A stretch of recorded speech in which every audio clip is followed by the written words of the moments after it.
வணக்கம். வருகை புரிந்துள்ள அனைத்து பெரியவர்களுக்கும் தமிழிசை சங்கத்தின் சார்பில் வரவேற்பு கூறி முதற்கண் நன்றியையும் தெரிவித்துக் கொள்கிறேன். திருமுறை இசை தொடர் நிகழ்ச்சியின் 2ஆம் ஆண்டில் அடியெடுத்து வைக்கிறோம். இதனை ஒரு விழாவாக எடுக்க வேண்டும் என்ற எண்ணம் நீண்ட நாளாக இருந்த போதிலும் தவிர்க்க முடியாத காரணங்களால் நம் தலைவரும் மதிப்பியல் செயலரும் இங்கு வந்து கலந்து கொள்ள இயலாத நிலை. ஆயினும் விழாவினை வேறு தேதிக்கு மாற்றி அமைக்கவும் முடியாத நிலை.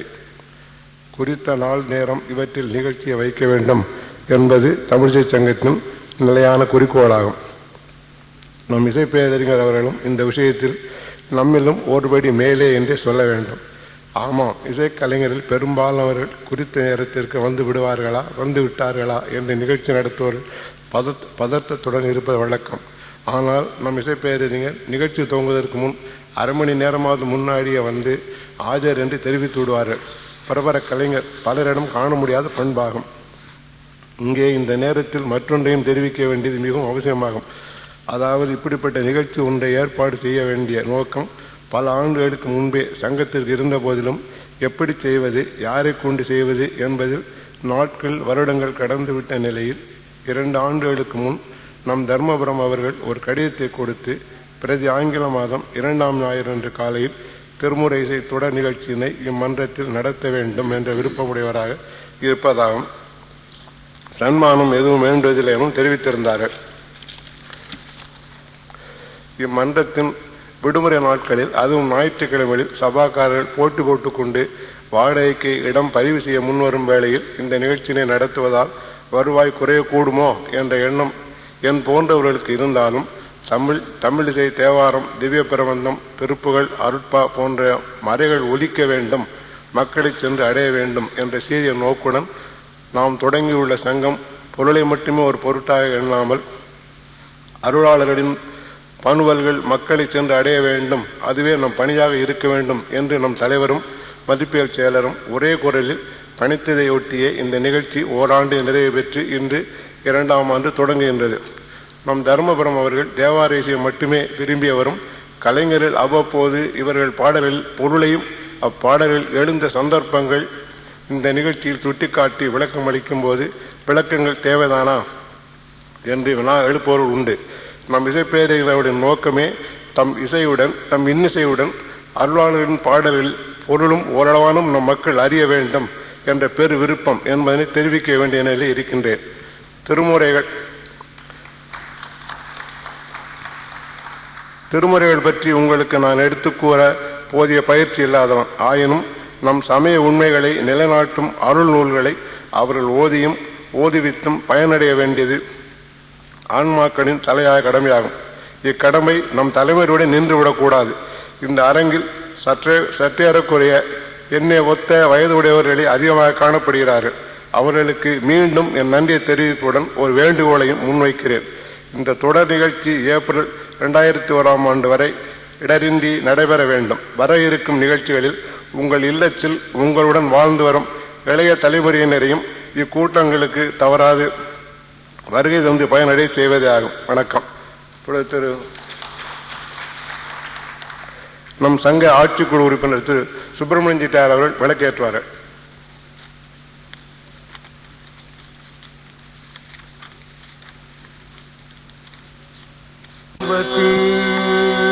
பதையே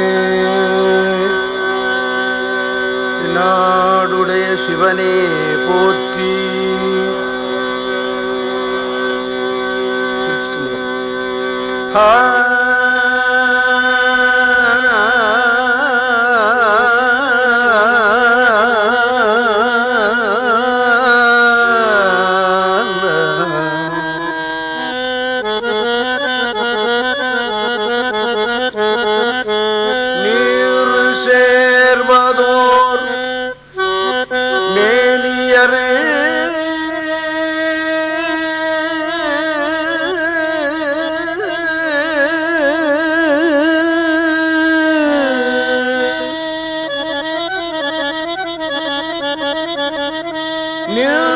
சேர்வதோர் வேணியர் நேரிழை கூறு சேர்வதோர் கோலமா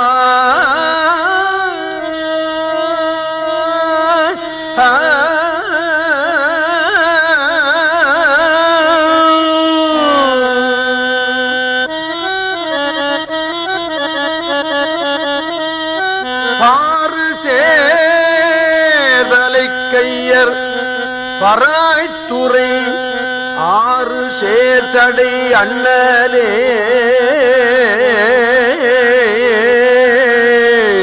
பராய்த்துறை அண்ணலே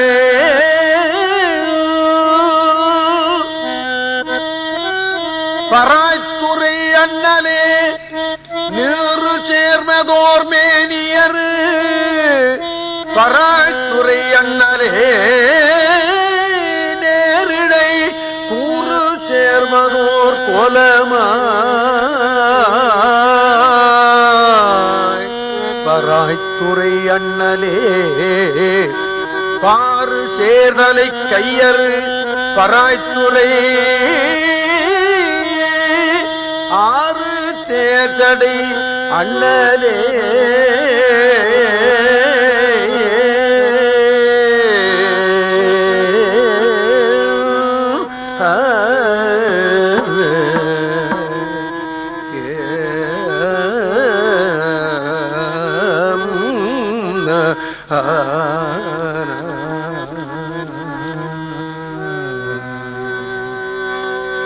நீரு சேர்வதோர் மேனியர் நேரிடை கூறு தேர்வதோர் கோலமாய் நீரு சேர்வதோர் மேனியர் நேரிடை கூறு சேர்வதோர் கோலமாய் நீர் சேர்வதோர் மேனியர் நேரிடை கூறு சேர்வதோர் கோலமாய் பார் சேர்தலை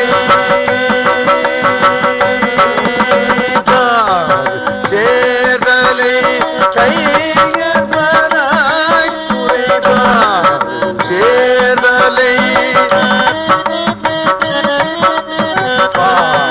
சேர்தலை கையர் பராய்த்துறை ஆறு சேர்தடை அண்ணலே சேர்தலை கையர் பராய்த்துறை ஆறு சேர்தடை அண்ணலே ஆறு சேர்தடை அண்ணலே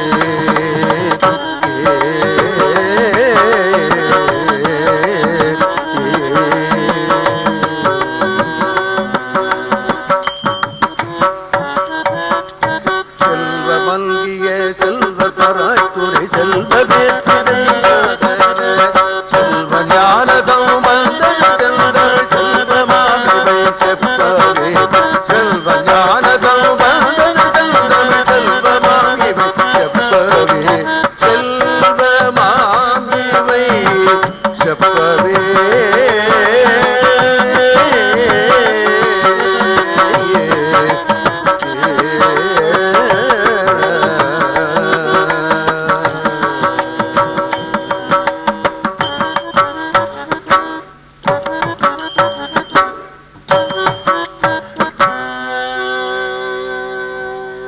நல்ல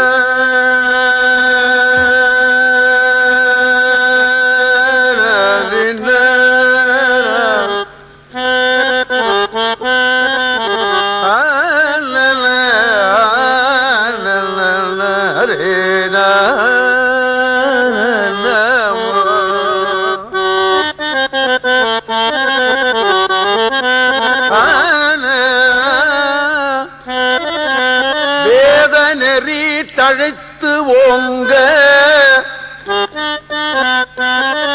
மிகு செய்வத்துறை விளங்க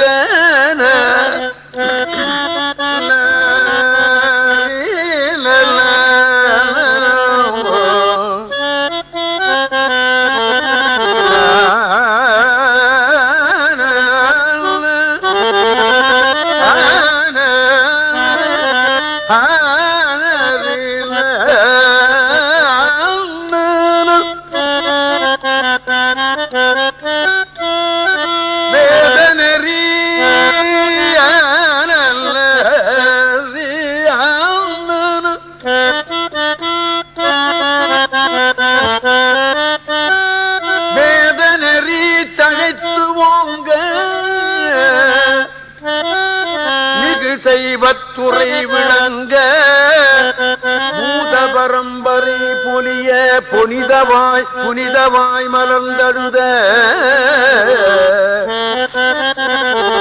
சீதமள வயற்புகலி திருஞான சம்பந்தர் பாதமலர் தலை கொண்டு திருத்தொண்டு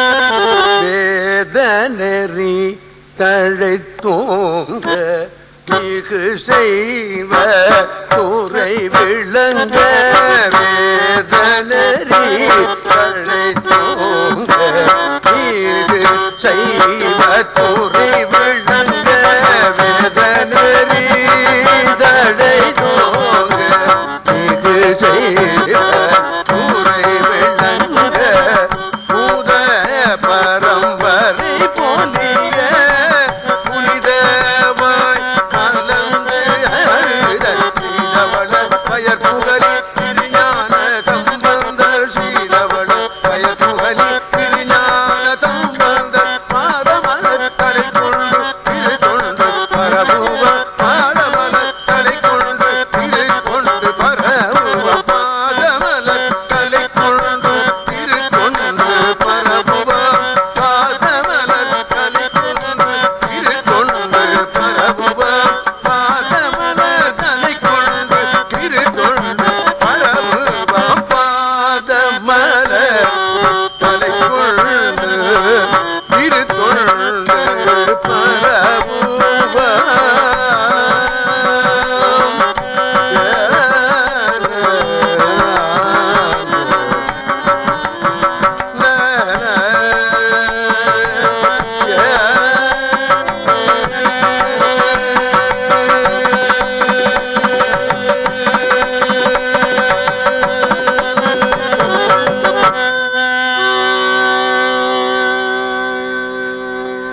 மழைதான் காரணம் மண்மேல் உயிரினங்கள் வாழ்வதற்கு. மழை இல்லாவிட்டால் பசும்புல்லுடைய தலையை கூட நீ காண முடியாது என்பது வள்ளுவர் வாக்கு.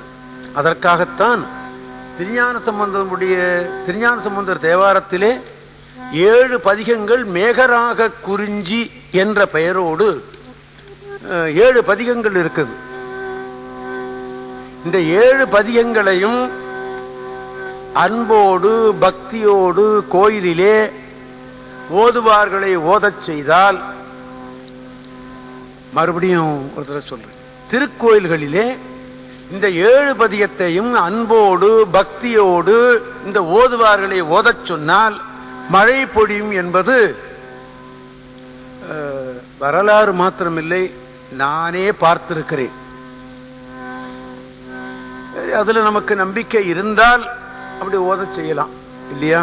ஆமா, எனக்கு தெரியும், நம்பிக்கையோடு செய்தால் நிச்சயமாக இது கிடைக்கும். அதற்காகத்தான் இப்ப இந்த ஒரு பதியம் அதுல இருந்து நான் பாடி காட்டினேன். மேகராக குறிஞ்சி இருந்து ஒரு பதியத்துல 2 பாட்டு தான் நான் பாடி காட்டினேன். 70 பாட்டு இருக்கிறது. எந்த அளவுக்கு நாம அதுல அன்பு செலுத்துகிறோமோ அந்த அளவுக்கு நமக்கு பயன் நிச்சயமாக கிடைக்கும் என்று சொல்லி, சென்ற மே மாதத்தில் இருந்து இந்த மே மாதம் முடிய 11 நிகழ்ச்சிகள் இங்கே திருமுறை தொடர் நிகழ்ச்சிகள் நடந்தது. 12 நடந்திருக்க வேண்டும். ஒன்று என்னுடைய கண் அறுவை சிகிச்சையினாலே விடப்பட்டது. ஆக 11 நடந்தது. அதற்கு நாம் இந்த தமிழ்ச் சங்கத்திற்கு நன்றி செலுத்த கடப்பாடுடையோம். நிச்சயமாக நான் தமிழ்நாடு பூரா சுத்தி தேவாரம் பாடியவன், தெரு தெருவா பாடியவன், எத்தனையோ சபைகளை பாடினவன். ஆனா இந்த மாதிரி ஒரு அமைதியாக இருந்து கேட்பதற்கு வேறு ஒரு இடம் கிடையாது என்பதுதான் நான் தேர்ந்து எடுத்தது. இது தேர்ந்து எடுத்து இதை மக்களிடம் சொல்லறதுக்கு இதுதான் சரியான இடம் என்று எண்ணி இவர்களிடம் நான் எழுதி கொடுத்தேன். இறங்கி கொடுத்தார்கள்.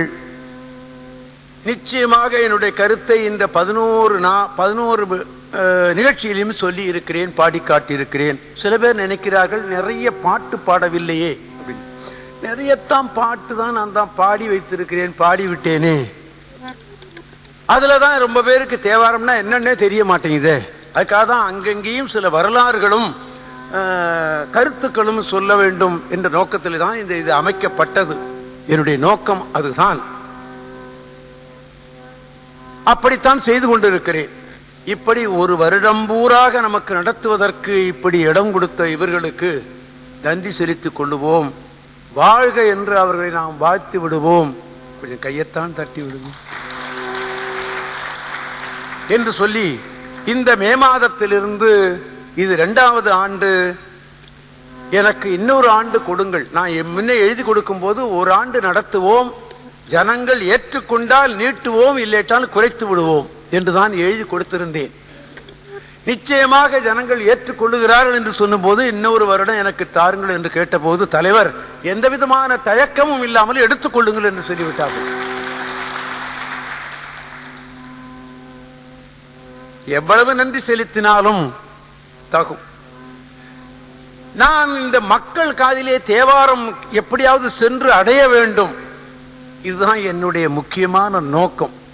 அன்னையிலிருந்து இன்னைய வரையிலும் அப்படித்தான் நான் செய்து கொண்டிருக்கிறேன், இயன்றவரை. அப்படி இந்த ஆண்டு துண்டு துண்டாக நான் இதுவரையிலும் பாடி காட்டினேன். சென்ற நிகழ்ச்சியிலே நான் திருத்தாண்டகங்கள் என்று ஒரு பகுதி உங்களுக்கு நான் நினைவூட்டினேன், நினைவிருக்கலாம் உங்களுக்கு. இப்பொழுது இந்த ஆண்டிலிருந்து நான் என்ன செய்யலாம் என்று எண்ணி இருக்கிறேன். திருஞான சம்பந்தருடைய வாழ்க்கை வரலாறை ஒட்டி நாம் பாடி காட்டுவோம், கருத்துக்களை சொல்லுவோம் என்று எண்ணி நான் தயார் செய்து கொண்டு வந்திருக்கிறேன். திருஞான சம்பந்தர் முதல்ல என்ன பாடினார், 2வது பதியம் எது, 3வது பதியம் எது, 4வது பதியம் எது என்று நமக்கு வரிசைப்படுத்தி கொடுத்தவர் யார் தெரியுமா? யார் தெரியுமா? மரியாதற்கும் மறுப்பதற்கும் வணக்கத்திற்கும் உரிய தெய்வ சேக்கிழார் பெருமான் தான். தெய்வ சேக்கிழார் பெருமான் அப்படி சொல்லாவிட்டால் நமக்கு நிச்சயமாக தெரிந்தே இருக்க முடியாது. ஆமா, மாணிக்க வாசகருக்கு அப்படி சொல்ல பெறவில்லை, சொல்லக்கூடாது என்ற நோக்கம் தெய்வ சேக்கிழாருக்கு இருந்திருக்க முடியாது, வாய்ப்பில்லை. அந்த பதியம் எப்பொழுது பாடப்பட்டதுன்னு யாருக்காவது தெரியுமா? பிடித்த பத்துன்னு ஒண்ணு இருக்கு, சரி, அது திருத்தோணிபுரத்தில் பாடப்பட்டதுன்னு இருக்கே தவிர எந்த சமயம் பாடினார், என்ன ஏன் பாடினார் அப்படின்னு சொல்ல முடியுமா? முடியாது. திட்டவட்டமாக யார் தெய்வ சேக்கிழாரும் எழுதி வைக்கவில்லை, பின்னார யாரும் எழுதி வைக்கவில்லை. இந்த 3 பேருக்கு மாத்திரம் நிச்சயமாக நாம் செய்த புண்ணியத்தினால கிடைத்து விட்டது. ஆக அந்த வரலாற்று அடிப்படையிலே திருஞான சம்பந்தருடைய வரலாறை சொல்லி உங்களுக்கு அந்த பாடல்களை நினைவூட்டி விடலாம் என்ற எண்ணம் நான் கொண்டிருக்கிறேன், செய்வோம் இருக்கிறேன். அதனால்தான் முதல்ல அவருக்கு அந்த திருஞான சம்பந்தர் புராணத்தில் முதல் பாட்டு தான் வேதநெறி தழைத்தோங்க என்று தொடங்குகிறார் தெய்வ சேக்கிழார் பெருமான். வேதம்தான் நமக்கு அடிப்படை நூல், அதற்கப்புறம் தான் தமிழ் வேதம் என்று சொல்லப்படும் தேவாரத்தை. அதனாலதான் சுவாமி என்ன சொன்னார், வேதநெறி தழைத்தோங்க மிகு சைவத்துறை விளங்க. நாமெல்லாம் சைவர்கள், சாப்பாட்டுல இல்ல, மதத்துல, வணக்கத்துல. மிகு சைவத்துறை விளங்க பூத பரம்பரை பொலி, அந்த சிவனுடைய பரம்பரை நாம. புனிதவாய் மலர்ந்து எழுத சீதவள வயப்புகரி திருஞான சம்பந்தர் பாதமலர் தலை கொண்டு திருத்தொண்டு பரவுவாம் என்று சொல்லுவார் தெய்வ சேக்கிழார் பெருமான். இது அவருடைய புராணத்தில் முதல் செய்யுள். திருஞான சம்பந்தர் பிறந்த திருத்தலம் சீர்காழி. அது உங்களுக்கு தெரியும் தானே? தெரியும் தானேன்னு ஏன் சொல்லணும்? நிச்சயமா நான் சொல்லித்தான் தீரணும். அவருடைய தந்தையார் பெயர் சிவபாத கிருதையர், தாயார் பெயர் பகவதி அம்மையார். குலம் பிராமண குலம், கவுண்டின்யன் குலம் என்று திருஞான சம்பந்தரே நிறைய இடத்துல சொல்றார். கவுனியன் கவுனியன் கவுனியன் கவுனியன் என்று சொல்லுகிறார் அவர். ஆமா, அந்த குலத்தில் வந்தவர். நாடு அப்ப இருந்த நிலை 1300 ஆண்டுகளுக்கு முந்தி 7வது நூற்றாண்டுல விபூதி இட்டுக்கொண்டு ஒருத்தன் தெருவிலே போக முடியாது. ருத்ராட்டம் போட்டுக்கொண்டு ஒருத்தன் தெருவிலே போக முடியாது. உத விழும், அடி விழும்.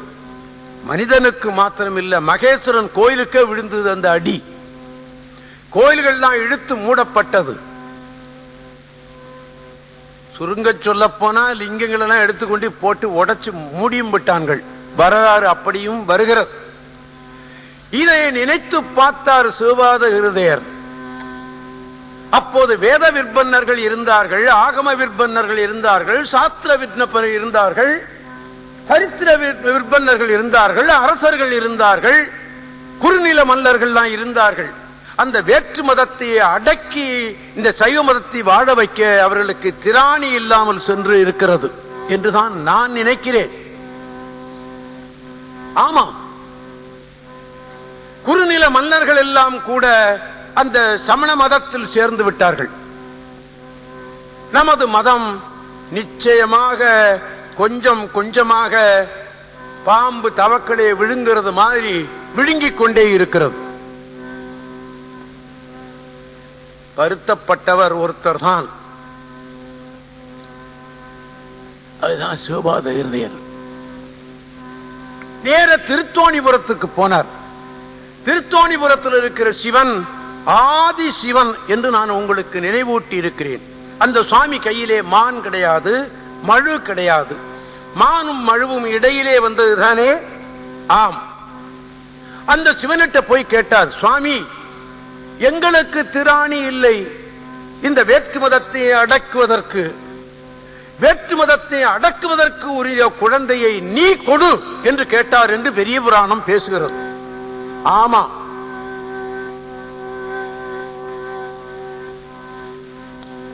அப்படி கேட்டு வாங்கிய குழந்தைதான் திருஞான சம்பந்தர். திருஞான சம்பந்தர் பிறந்தார். நான் கதையை நீட்டிக்கிட்டே போக விரும்பல, சுருக்கமா சொல்லிக்கிட்டே வந்துருவேன். திருஞான சம்பந்தருடைய தந்தையார் வேதங்கள் ஓதுவதிலேயும் பஞ்சாட்டம் ஜபம் பண்ணுவதிலேயும் தன்னுடைய நியமத்திலிருந்து அவர் விடுபட்டவரே அல்ல. ஆமா, அப்படி தண்ணீர்ல மூழ்கிக்கிட்டு ஒரு ஜபம் பண்ணுவாராம். அவர் தண்ணீர்ல மூழ்கிக்கிட்டு, தரையில இருக்கிறவனே ஜபம் பண்றது இல்லையே, தண்ணீர மூழ்கிட்டு ஜபம் பண்ணுவாராம். அந்த ஜபத்துக்கெல்லாம் விளக்கம் எழுதியிருக்கிறார்கள். அதை சொல்லுவதற்கு எனக்கு தகுதியும் இல்லை, நேரமும் இல்லை. அப்படி இந்த தண்ணீர மூழ்கி கொண்டு அந்த ஜபம் செய்வார். அப்பொழுது திருஞான சம்பந்தருக்கு வயசு 3. சீர்காழியில திருக்கோயில்ல குளம் இருக்கிறது, இன்றும் இருக்கிறது. இன்றும் குளிக்கலாம். சில கோயில்களில் திருக்குளம் இருக்கும், கால் கூட வைக்க முடியாது. உதாரணமாக நான் இப்ப ஒன்னே ஒண்ணு நினைச்சு பார்ப்போம், எனக்கு நினைப்புல வர்றது. இப்ப இதுல இருக்கு, திருவொற்றியூர்ல வெளியில ஒரு குளம் இருக்க, கால் வைக்க முடியுமா? இறங்க முடியுமா? உள்ள இருக்கிற குளம் கொஞ்சம் தேவையில்லைன்னு நினைக்கிறேன். அது கூட எனக்கு சரியா நினைவில் இல்லை, இல்லையா? ஆமா, அந்த உடலை சுத்தம் பண்ணிக்கொள், சுத்தம் பண்ணிக்கிட்டு அங்க போய் உள்ளத்தையும் சுத்தம் பண்ணிக்கொள் என்றுதான் அதற்கு அர்த்தம் என்று நான் நினைக்கிறேன். இந்த சீர்காழியில திருக்கோயிலுக்கு உள்ளேயே குளம் இருக்கிறது. நான் இப்ப கூட போய் அதுல கைகால் அலம்பிட்டு அனுஷ்டானம் பண்ணிட்டு போனேன், போன மாதம் சீர்காழிக்கு போயிருந்த போது. ஆமா, சீர்காழியில இந்த திருமுலைப்பால் உண்ட நாளன்று இந்த ஓதுவார்கள்லாம் சேர்ந்து ஒரு இசை விழா நடத்துகிறோம். 2 ஆண்டுகளாக நாங்கள் செய்த புண்ணியம். நாங்கள்லாம் ஒன்னா சேரவே மாட்டோம், நவக்கிரகத்தை விட மோசம் நாங்கள். இப்படி ஒருத்தன் ஒரு ஓதுவார் திரும்பிடுவான், இப்படி ஒரு ஓதுவார் திரும்ப, இவனை கண்டா அவன் திரும்புவான், அவனை கண்டா இவன் திரும்புவான். இப்படித்தான் இருந்தோம். என்னமோ 2 வருடமாக அந்த விழாவுக்கு மாத்திரம் எல்லோருமாக சேர்ந்து அங்கே பாடிக்கொண்டு இருக்கிறோம். அது யார் செய்த புண்ணியமோ தெரியல. ஆக அந்த குளத்துல போய் இப்ப கூட நான் அன்னைக்கு கையால் அலம்பிட்டு அனுஷ்டானம் பண்ணிட்டு தான் பாட போனேன். அந்த குளத்துல போய் மூழ்குவதற்காக சிவபாத ஹிருதயர் புறப்பட்டார். 3 வயது குழந்தை, நானும் கோயிலுக்கு வருவேன் என்று சொன்னார். சரிவா அப்படின்னு அழைச்சிட்டு போறார். ஏன்? அந்த நல்ல வேளை வந்து விட்டது அவருக்கு. சிவனுடைய அருள் பெறுவதற்காக அவர் காத்திருக்கிறார். கோயிலுக்கு வரேன்னு சொன்னபோது வேண்டாம் என்று அவரை நிறுத்தவில்லை, அழைச்சிட்டு போறார். இவருக்கு தண்ணியில மூழ்கிட்டு ஜபம் பண்ணணும்னு தெரியும் அல்லவா? குளத்தாங்கரையில குழந்தைய வச்சுவிட்டு இவர் ஜபம் பண்ண முடியுமா அப்படின்னு எண்ணல. ஏன் எண்ண விடல? காரணம் என்ன? அந்த திருவருள் அவருக்கு கிடைக்க வேண்டிய வேலை வந்து விட்டது. அழைச்சிட்டு போனார்.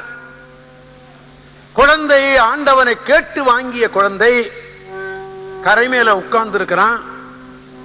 ஜெபம் முக்கியமா குழந்தை முக்கியமா என்று எண்ணினார் சிவபாத இருதயர். நாமளா இருந்தா என்ன செய்திருப்போம்? ஜெபத்தை விட்டு விட்டு நிச்சயமாக இந்த குழந்தையை தூக்கிட்டு வீட்டுக்கு போயிருப்போம். நிச்சயமா நானும் அப்படித்தான் செய்வேன், நீங்கள் அப்படித்தான் செய்வீங்க. ஆனா சிவபாத இருதயர் என்ன பண்ணார்?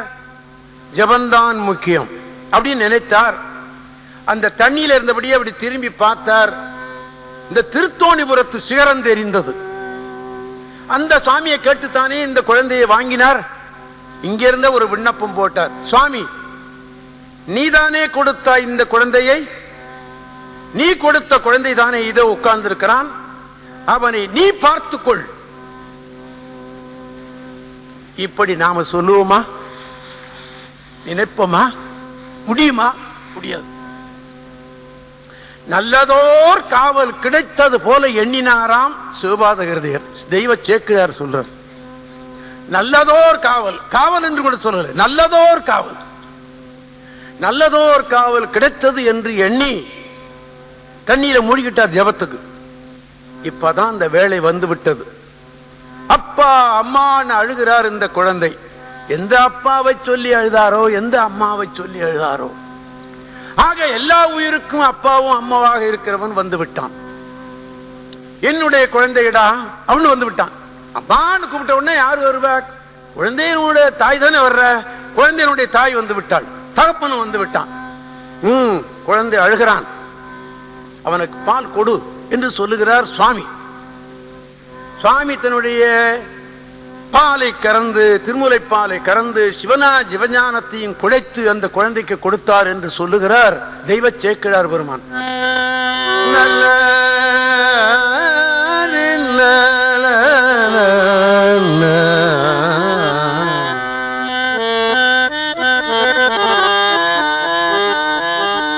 எண்ணறிய சிவஞானத்து இன்னமுதம் குழைத்தருளி. அந்த சிவஞானத்தை நாம எண்ண முடியுமா? தெய்வ சேக்கிழார் பெருமான் போடுகிற சொல், எண்ணறிய சிவஞானத்து இன்னமுதம் குழைத்தருளி. அந்த சிவஞானத்தை நாம நினைக்க கூட முடியாது என்று சொல்லுகிறார் தெய்வ சேக்கிழார். எண்ணறிய சிவஞானத்து இன்னமுதம் குழைத்தருளி உன்னடிசில் என ஊட்ட. யாரு? உமையம்மை. உமையம்மையே கொடுத்தால் அந்த பாலை இந்த சுவாமிக்கு. முருகனுக்கு கூட கிடைக்கல என்று சொல்லுகிறார்கள் புலவர்கள் எல்லாம். ஆமா, விநாயகருக்கு கூட கிடைக்கல. உன்னடிசில் என ஊட்ட உமையம்மை எதிர்நோக்கும் கண்மலர் நீர் துடைத்தருளி. கையினால் அந்த கண்ணீர் அப்படியே துடைத்து விட்டாலாம் திருஞான சம்பந்தம் இருக்கு. யார்? உமைய பார்வதி. கிடைக்குமா? கிடைக்குமா? இது எதிர்நோக்கும் கண்மலர் நீர் துடைத்தருளி கையில் பொற்கிண்ணம் அளித்து அண்ணலை அங்கு அழுகை தீர்த்து அங்கனார் அருள் புரிந்தார். இங்கே பாலை கொடுத்தது யார்? நல்லா நீங்க ஞாபகம் வச்சுங்க. நான் பின்னால அதுக்கு நான் வேற ஒரு கருத்து சொல்ல போறேன். பாலை கொடுத்தது யார்? அம்பிகை. ஆமா, அருள் செய்தது சிவன், கொடுத்தது யார்? அம்பிகை தான். நிச்சயமாக பெரிய புராணம் அப்படித்தான் சொல்லுகிறது. இசை உலகத்திலே என்ன சொல்லப்படும்? பாடலை தாய் என்று சொல்லப்படும், தாளத்தை தந்தை என்று சொல்லப்படும். இந்த தாயும் தந்தையும் இந்த ராகமும் தாளமும் தெரியாதவன் மேடையிலே பாட முடியாது. அப்படியே பாடினாலும் அது விளக்கம் பெறாது. நிச்சயம் சும்மா ஏதோ ஏமாந்தவன் இருந்தான்னா பாடிட்டு போகலாம், கேட்டுக்கிட்டு போவோம், அவ்வளவுதான். ஒழுங்காக ராகம் பாட முடியாது. ஒழுங்காக தாளம் போட்டால் தான் தாளம் பாட்டு நிற்கும், இல்லாட்டி நிக்காது, நடக்காது. இது இசை உலகம் கண்ட உண்மை. ஆக இப்பொழுது அம்பிகை என்ன பண்ணினால்? பாலை கொடுத்து விட்டாளா? இசை வந்து விட்டது. தாளம் வரணும், இன்னும் பாக்கி, அது பின்னால வருகிறது. அதற்குத்தான் நான் அதை உங்களுக்கு நன்றாக அழுத்தம் திருத்தமாக சொல்லுகிறேன். இதை பொற்கிண்ணத்தில பால் கொடுத்தது உண்மைதானா? இது திருஞான சம்பந்தர் பின்னால் ஒரு காலத்தில் சொல்லுகிறார். போதையார் பொற்கிண்ணத்து அடிசில் பொல்லாது என தாதையார் மூனி ஊர காலனை ஆண்டவன் போதையார் பொற்கிண்ணத்து அடிசில் பொல்லாது என தாதையார் மூனி ஊர காலனை ஆண்டவன் போதையார் பொற்கிண்ணத்து அடிசில் பொல்லாது என தாதையார் மூனி ஊர காலனை ஆண்டவன் தாதையார் கூடையினம் கழுமல வளநக தாதையார் கூடையினம் கழுமல வளநக வேதையாளவளோடும் பெருந்தகை இருந்ததே வேதையாளவளோடும் பெருந்தகை இருந்ததே போதையார் பொற்கிண்ணத்து அடிசில் பொல்லாது என தாதையார் மூனி ஊர தானென்னை ஆண்டவன் தான் என்னை ஆண்டவன் தான் என்னை ஆண்டவன்.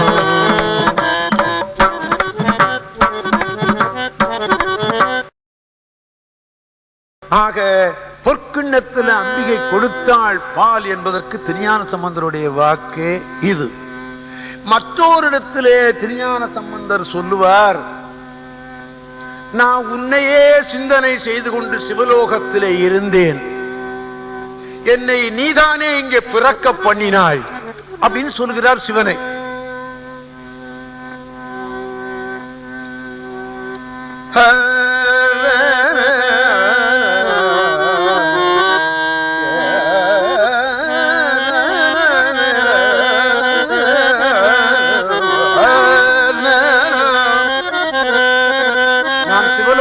தானே இருந்தேன், இந்த மண்ணில ஏன் பிறக்க வைத்தா என்னை அப்படின்னு கேட்கிறார் சுவாமிய. துறக்குமா சொல்லப்படாய் துருத்தியாய் திருந்தடி மறக்குமாறு இல்லாத என்னை மையல் செய்து இம்மண்ணின் மேல் பிறக்குமாறு காட்டினாய், பிடிப்படும் உடம்பு விட்டு இறக்குமாறு காட்டினாய்க்கு இழுக்குகின்றது என்னையே.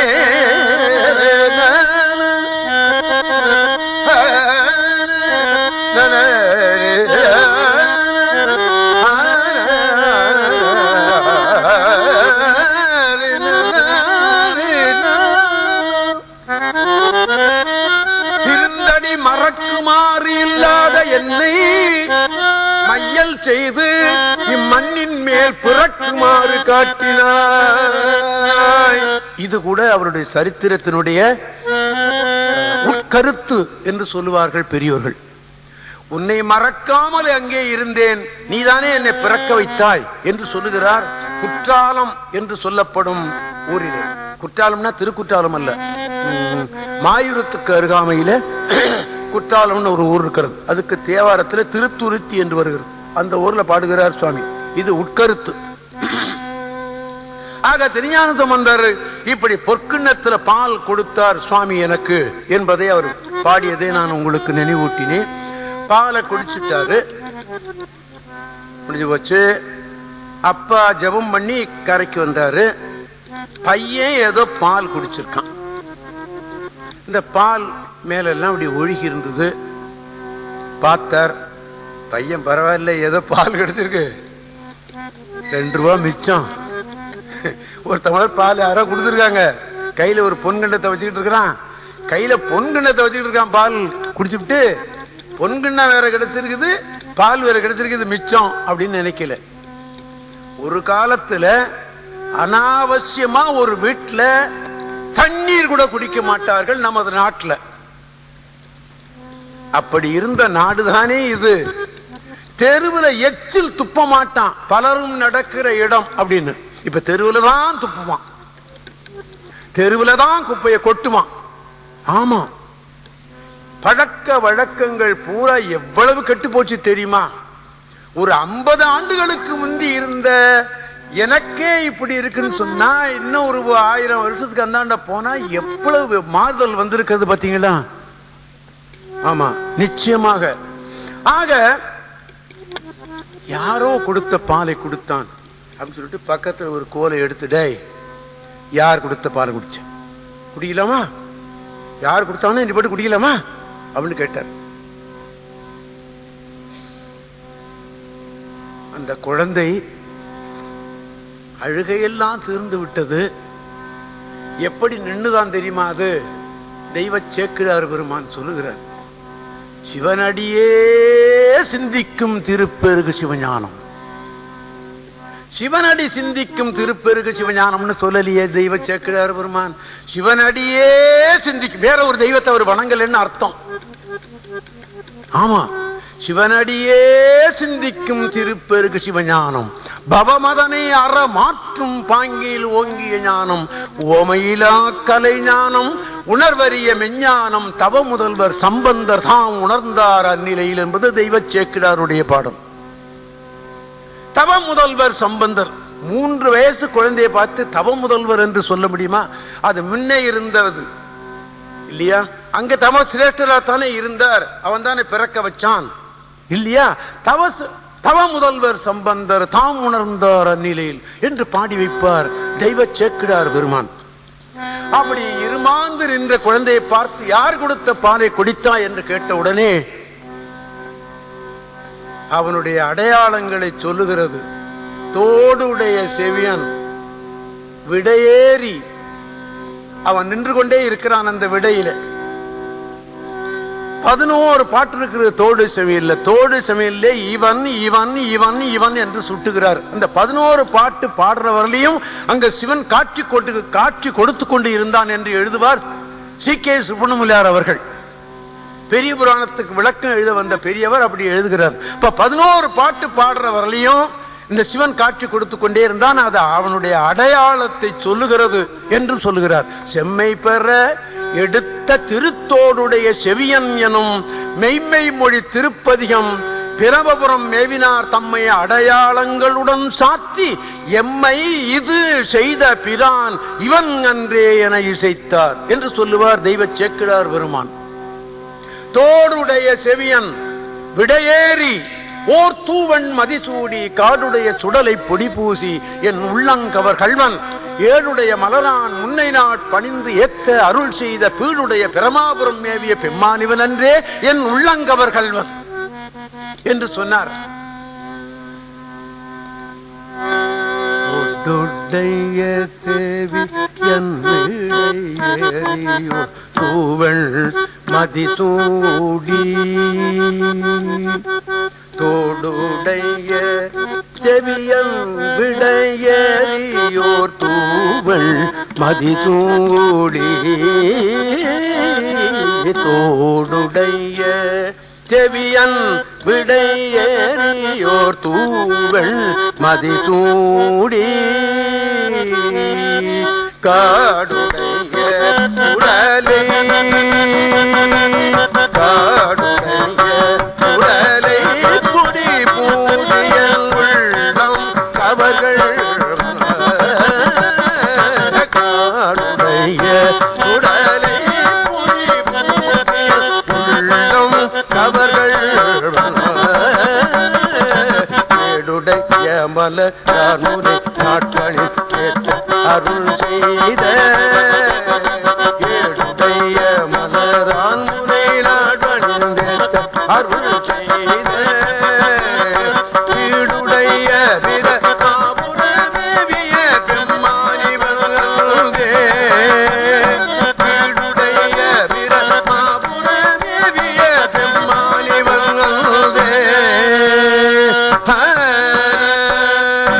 தோட்டை போட்டுக் கொண்டிருந்தான். ஏன் இந்த தோட்டை சொன்னார் என்று சொன்னா, திருச்செவியை சிறப்பித்து என்று சொல்லுவார் தெய்வ சேக்கிழார் பெருமான். அவனுடைய செவிக்கு போக வேண்டும் அல்லவா இந்த பாட்டு, அதனால்தான் செவியை சொன்னார் என்பார்கள். அதற்கு நிறைய பொருள் எல்லாம் எழுதி வைத்திருக்கிறார்கள். என்னுடைய சிற்றறிவு அவ்வளவா சொல்ல முடியாது இல்லையா. இந்த பாடல் அவனுடைய செவிக்கு போய் சேரணும், தான் செவியை சொன்னார் என்று சொல்லுவார்கள். தோடுடைய செவியன் என்பது இன்னொன்று. அவன் மாதோரு பாகனாக இருக்கும் போது தோடு தான், பாலை கொடுத்தது அவதானே, அதனால் இந்த தோட்டைத்தான் சொன்னார் என்று சொல்லுவார்கள். இன்னொன்னு, இந்த காதுல ஒரு முனிவர், 2 முனிவர்கள் காதிலே இருந்து கொண்டு வேதங்கள் ஓதிக்கொண்டே இருக்கிறார்களா, அதை சிவன் கேட்டுக்கொண்டே இருந்தானா. நீ அவன் சொல்லுவதை கேட்டுக்கொண்டிருக்கிறாயே, நான் சொல்லுவதையும் கேட்டுக்கொள் என்றுதான் செவியை சொன்னார் என்றும் சொல்லுவார்கள். தோளுடைய செவியன் விட ஏறி தர்மமே ரிஷபமாக வந்து அதில் ஏறி வருகிறானாம். அவன் விடையேறி ஓர் தூவன் மதிசூடி, மதி சந்திரன் தவறு செய்து விட்டான், அவனையும் தலையில் ஏற்றுக்கொள்ளுவேன், தவறு செய்தவனையும் நான் ஏற்றுக்கொள்ளுவேனடா என்று சொல்லுவதற்குத்தான் சூடிக்கொண்டிருக்கிறான் என்று சொல்லுவார்கள்.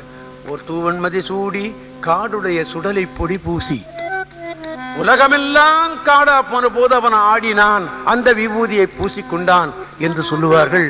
என்னை இந்த நெறிக்கு ஆட்படுத்திய அருணந்தி தம்பிரான் சுவாமிகள் இதற்கு வேறொரு பொருள் சொல்லுவார். காசியிலே அந்த அரிச்சந்திர கட்டத்திலே வேகிற சுடலையில ஒரு பிடி சாம்பல் எடுத்துக்கொண்டு போய் விஸ்வநாத சாமிக்கு சாத்துகிறார்களாம் இரவு 12 மணிக்கு. எந்த கோயிலையும் கிடையாது, காசியிலே அப்படி அந்த அரிச்சந்திர கட்டத்தில இருந்து ஒரு பிடி நீர் எடுத்துக்கொண்டு போய் விஸ்வநாத சாமிக்கு சாத்துகிறார்கள். அதனால்தான் சுவாமி காடுடைய சுடலைப்பொடி பூசி என்று சொல்வது அங்கதான்டா நடக்குது என்று அவர்கள் பல மேடையில சொல்லி நான் கேட்டிருக்கிறேன். காடுடைய சுடலை பொடி பூசி என் உள்ளங்கவர்கள்வன், என் உள்ளங்கவர்கள்வன், ஏழுடைய மலரான். அவன் யார் தெரியுமா? பிரம்மா பூசை செய்த தலம் அது. அதனால்தான் பிரமபுரம் என்று பேர். சீர்காழிக்கு 12 திருநாமம் உண்டு. பிரமபுரம் பிரமன் வழிபட்டது, வேணுபுரம் இறைவன் மூங்கிலாக இருந்தான், புகலி தேவர்கள் புகலிடமாக இருந்தது, வெங்குரு வியாழன் வழிபட்ட தலம், தோணிபுரம் தோணிபுரத்தில் சுவாமி இருக்கிறான், பூந்தராய், சிரபுரம், புறவம், சண்பை, சீர்காழி, கொச்சைகயம், கழுமலம் என்று 12 திருநாமம் அந்த ஊருக்கு. பிரமாபுரம் மேவிய பெம்மான் இவனன்றே இவனல்லவோ என்று உள்ளங்கவர்கள்வன் என்று சொன்னாராம் சுவாமி. முதல் திருப்பதி இதுதான். முற்றலாமை இளநாகமூடேன முளைக்கும்பவை பூண்டு வற்றலோடு கலனா பலி தேர்ந்தனதுள்ளங்கவர்கள் கற்றல் கேட்டல் உடையார் வெறியார் கடல் கையால் தொழுதேத்த பெற்ற மூர்ந்த பிரமாபுரமேவிய பெம்மான் இவனன்றே.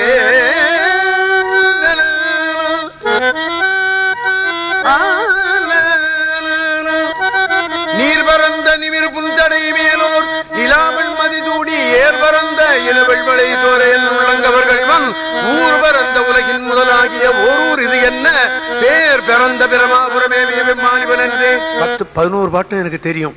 சொல்லலாமா? வேண்டாம். 3 பாட்டு சொன்னேன். ஆண்டவன் புண்ணியம் விட்டுறேன்.